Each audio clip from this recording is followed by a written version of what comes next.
আজকে আমি যাব বর্ধমান দাদাকে হসপিটালে দেখতে। তারপরে আমাদের ঘরের মহাদেবকে প্রণাম করে আমরা এখন চলে যাব হসপিটাল দিকে। তোমরা আমার নেক্সট ব্লগে দেখেছো বাবার আমি দাদাকে দেখতে গেছিলাম। আজকে আমার মাও আমাদের সাথে যাচ্ছে। বর্ধমান যাব বলে বাসে করে আমাদের চলে এলাম গ্রামে মোড়ে বাস ধরবো বলে। ওর দেখছি শালা আজকে তো আমার নিজস্ব পেলাম না, শালা আজকে সিট পেছি না। ও ঠাকুর গো, ও ভগবান গো, তারপরে সিট খুঁজতে খুঁজতে চলে এলাম পেছন দিকে। পেছন দিকে তো আজকে সিট নেই, মানে আমার কপাল খারাপ। তারপরে 10 মিনিট জার্নি কমপ্লিট করে আমাদের বাসটা এখন দাঁড়া পড়লো মরদপুর ধাবাতে।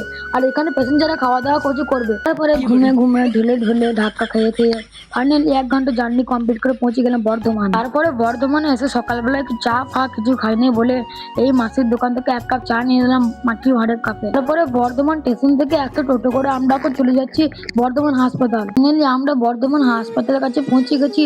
আর আমরা এখন দাঁড়িয়ে আছি বর্ধমান আউটারের কাছে। আমরা চলে এলাম বর্ধমান 1 নম্বর গেটের সামনে। আর এই বিল্ডিং এর দাদা ওই সাইডে আছে ভর্তি 3 তলায়।